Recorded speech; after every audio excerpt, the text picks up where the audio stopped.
section 10.5, we're learning about vectors in the plane. Our objectives are going to be to find the components and magnitude of a vector and also perform scalar multiplication of vectors, vector addition, and vector subtraction. Vectors are used to describe quantities that have magnitude, which is the same as size, and also direction. For example, if we have a west wind blowing at 15 miles per hour, a lot of quantities like area only require a single number to describe them. For example, if you have the area of a triangle is 25 square centimeters, but vectors, again, are used when you have two numerical quantities that need to be measured, and in this case we would use vectors. So for example, again, a west blowing wind of 15 miles per hour, you need to take into account the westward part of it and then also the 15 miles per hour.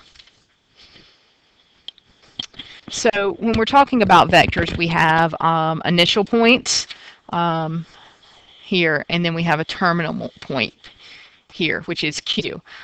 Your terminal point is going to have an arrow at the end of it. That arrow is just notation for a vector. It does not mean that that it's going to continue going. It's oftentimes confused with a ray, but it's not a ray. It has a definite size, which is its magnitude, and also direction. So again, in this case, your initial point is P and your terminal point is Q. Vectors also might be named by just a single letter here, like W. And it's usually boldface letters instead of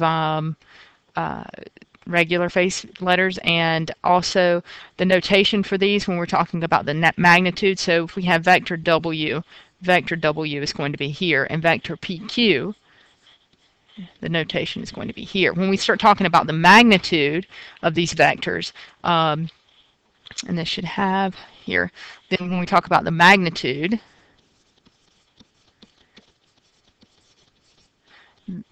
and we're saying for vector PQ, which is its size, we're going to look at this, and then the magnitude of vector V, it's here. All right, and vectors have the same magnitude and direction. They're said to be equivalent. So we have a couple of examples here, and we're going to look to see whether or not they're equivalent and talk about why they may or may not be equivalent.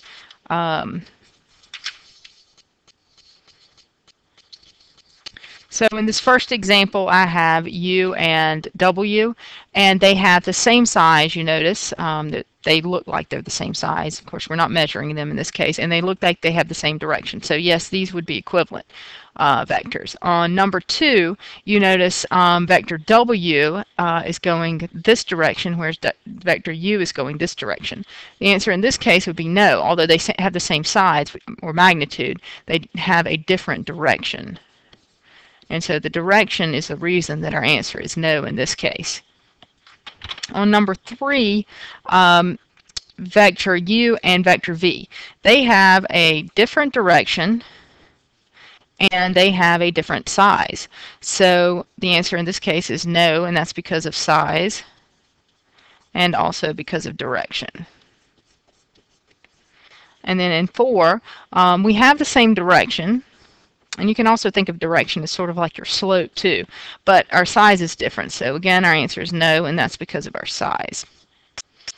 I think I may have skipped a slide, so I'm going to go back just a minute here. This is just talking about how vectors are represented, and I already talked about this on another slide, but here's just some examples of vectors, and again, they can be named as PQ, okay, or just as a single boldface letter. Like I have, and they have size, they have direction, and make sure that you understand that this is commonly mistaken for a ray, but these are not rays. They have a definite size. It is a terminal point. The arrow does give you a terminal point. Equivalent vectors are vectors with an initial point at the origin, and well, or you can come up with an equivalent vector from an initial point at the origin. And to do that, what's going to happen is you would use this formula here to come up with an equivalent vector. So let's say, for example, that I have a vector on the origin, and I call this vector V. All of this is saying here that I can come up with a vector equivalent to that V, whose initial point is located at the origin. In other words, with the same size and same direction, but just different initial and terminal points there, or different components, as we'll learn about. And then our magnitude. Now we're going to talk about how to find the magnitude or the norm of the vector. So if we have a vector AB, this AB here is going to be what's called your component form. And this is just very much like our XY coordinate system here. And so when you have a vector, our V, our magnitude of our vector V, is just given by the length of that or the size of it. Now its components, to find the magnitude of that V, to find out, then what we need to do is, it's really just right triangle trigonometry or right triangle Pythagorean theorem here to figure this out. When you're given a vector in component form, then this here is going to be AB. And if that's the case, then our horizontal component here, we had to move right A to get to that. We had to move right A units to get to that terminal point. And then from there, we had to move up B units to get to that point. Okay, and if that's the case, then you can see that our magnitude here can be given by just a form of the Pythagorean theorem. So it's given here, it's just going to be the square root of a squared plus b squared. That's how we find the magnitude of a vector.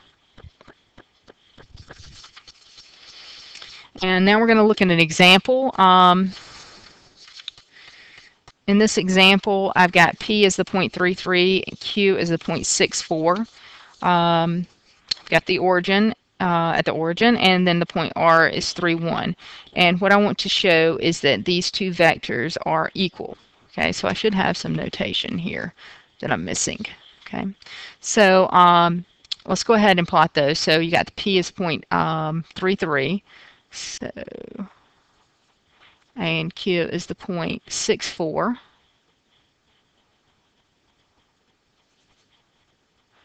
And we're talking about vector PQ. So this is P, and here we have Q.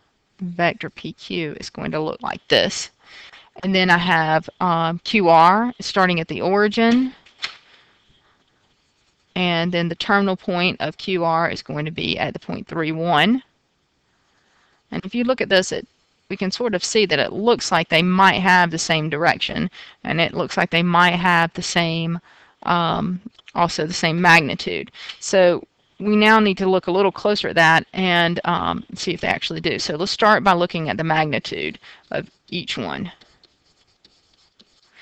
All right, and so to find the magnitude of PQ, it's going to be our horizontal component, which we can see that our horizontal component, just by counting, is 3 units.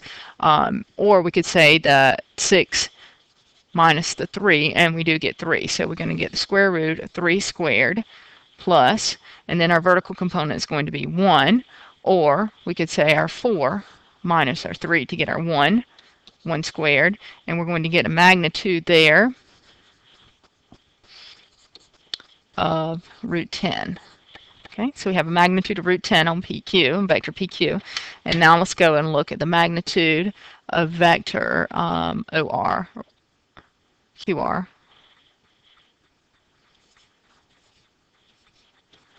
All right, so again, the horizontal component, we can say 3 minus 0, or we can look in this case and just count, and we get 3 squared.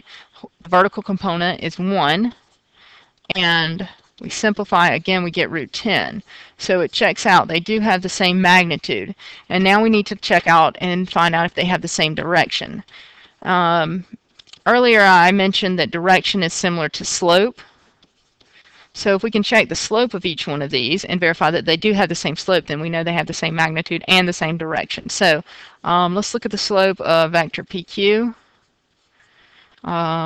We would subtract our y's, or you can do rise over run. So if you subtract your y's in this case, you've got 4 minus 3 over 6 minus 3. And that's going to give me 1/3. Okay. And now we're going to go and find the same thing for OR.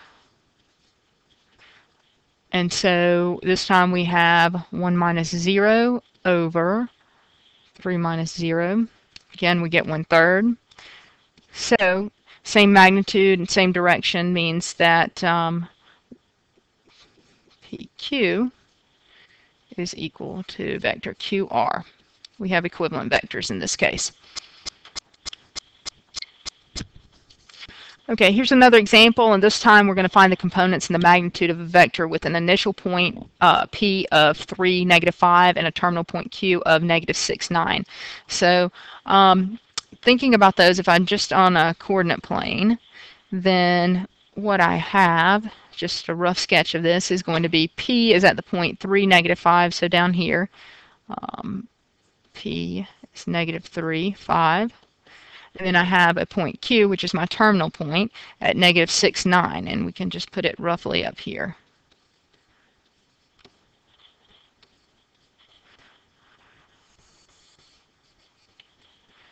That is an arrow there, okay? And I want to find the magnitude, all right? And then I also want to find the components, okay? So the component form is going to be this form here. What coordinates are going to move in here? So to do that, what I'm going to do is construct a right triangle. So we've got horizontal, I'm going to have a vertical, I've got a right angle that exists there. So what I want to do is find the distance from here to my point P. And to do that, I can count. So my x-coordinate in this case is, I have -3 there, but it should be +3. +3, -5. I'm moving from +3 back to -6, so that gives me a length of 9 there. And then when I look at my vertical piece, I am starting down at -5 and moving up to +9, and that gives me 14. Now we do need to start thinking about, initial, and with this we need to start thinking about whether these numbers are positive or negative. The horizontal component, that 9 is going to be a -9, and your 14 is going to be positive because we'd be moving up from our initial to our terminal. So from here, now we're just going to go through and say, for our component form, we have -9, 14. Okay, so we've come up with our components, our component form. Our horizontal component is -9.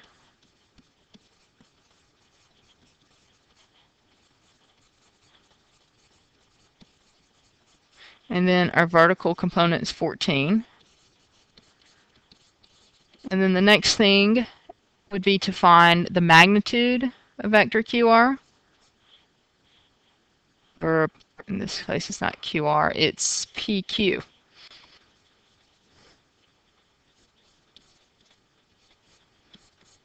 All right, so we're going to take the square root of -9 squared plus 14 squared. And that's going to simplify to give me the square root of 277. So we now have the magnitude and the component form for this vector. Now for scalar multiplication, a scalar multiplication with vectors is going to work much like scalar multiplication with matrices. In fact, it could be thought of as a 1×2 matrix. So if k is going to be a real number and you've got a vector v with component form of a comma b, that's our vector, then kv is going to be just taking each of those in each of the components and multiplying by k. And kv is called the scalar multiple of vector v. Now we're going to look at a geometric representation of this. Let's say I have a vector and its component form is 3, 1. So 3, 1. And then what I have is something like this. All right. And as that gets larger, if this vector is multiplied by a k value where k is greater than 1, then what's going to happen is the direction of kv is going to be the same as the direction of v. when it's positive. Okay, so basically this is moving, you sort of see the direction it's moving in, so it would continue as long as k is greater than 1 to move in this direction and get larger. All right, but as soon as that k becomes negative, okay, so let's change this over here. K is greater than 1. Now when k becomes negative, k is less than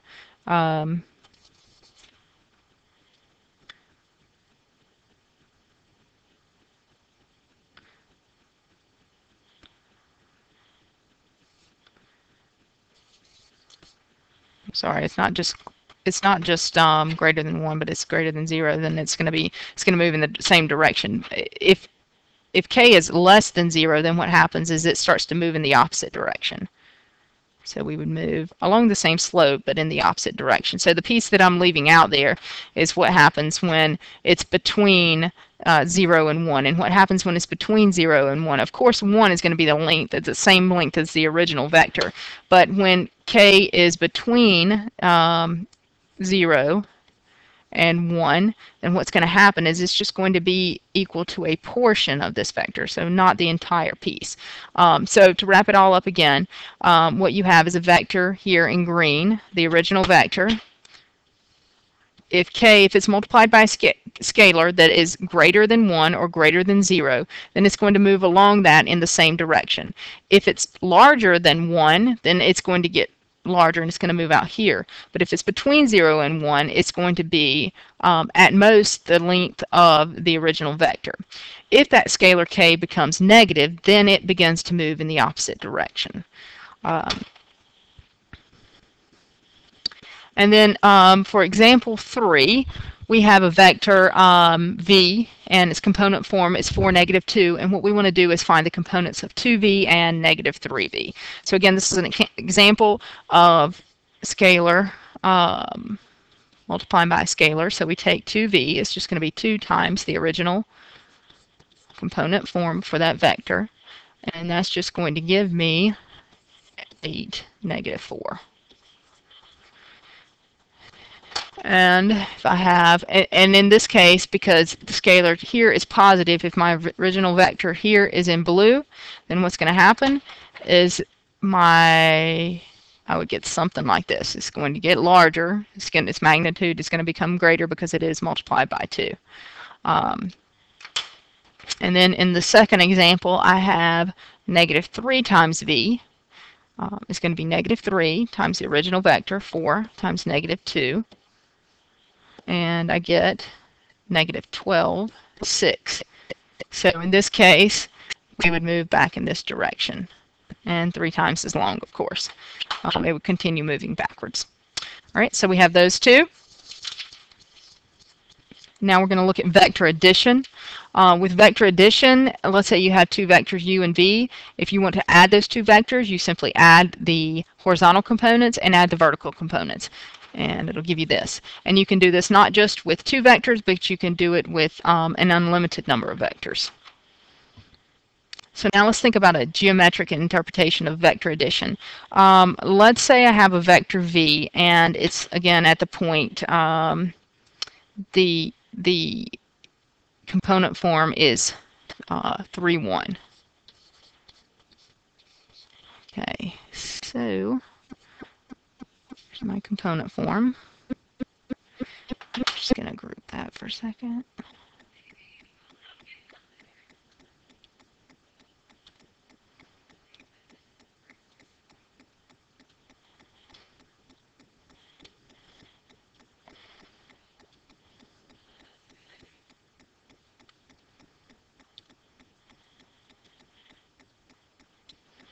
Okay.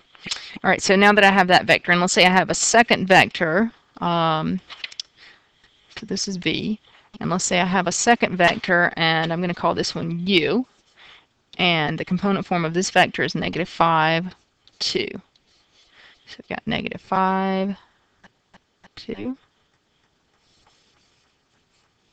All right, so I have those 2 vectors, and I want to find out what u plus v is. So geometrically, to represent this, what you can think about doing is if you take one of the 2 vectors, like this one, and I'm going to duplicate this.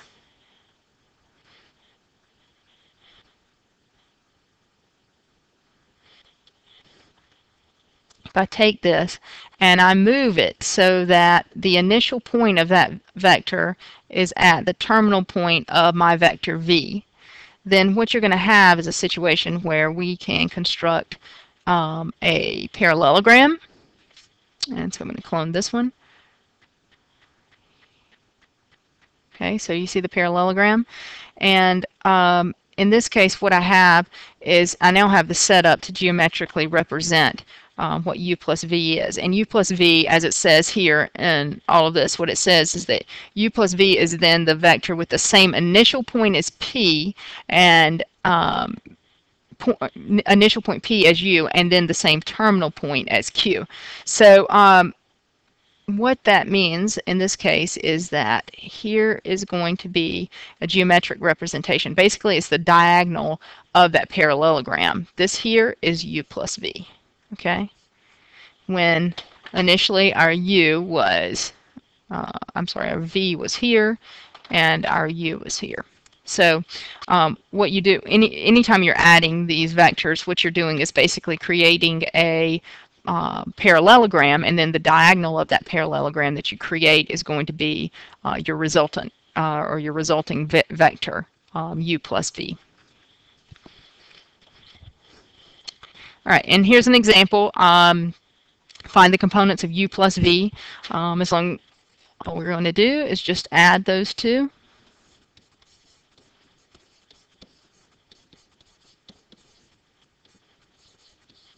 And we add our horizontal components, -3 plus -6, and then -4, or our vertical piece components.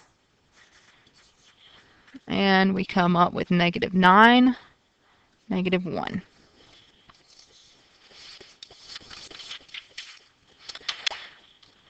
And then we have vector subtraction. Vector subtraction is going to work much like you probably think it would. Instead of adding the horizontal components and adding the vertical components, we're just going to subtract them.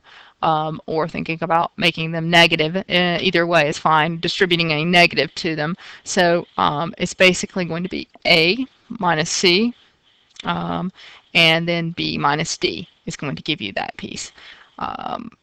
And that's going to give you your vector subtraction there. And these should be negatives.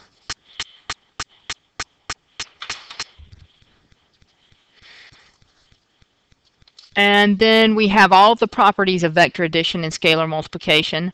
It's basically going to work just like addition and subtraction or with matrices or anything. The associative property for addition is in place. Commutative property is in place, which just means that u plus v is equal to v plus u. We have the additive identity being 0. And then we have the additive inverse being -1 times our vector v. The distributive property works here. We can take r and multiply by each of those. The order for that doesn't matter.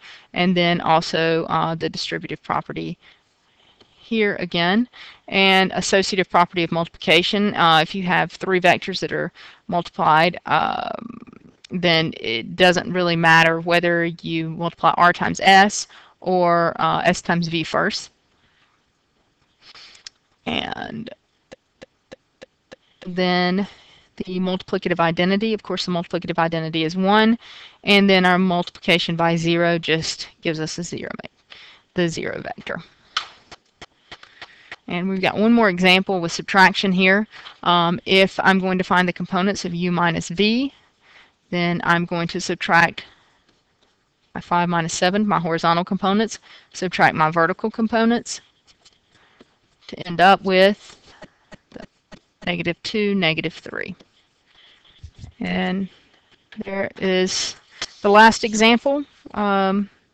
Actually, no, I have one more example. Let's move this one last example. This one, I'm going to use scalar multiplication in this one, and I'm just going to do one of these and you can wrap up the other. So let's say I do 3 times our vector scalar multiplication here.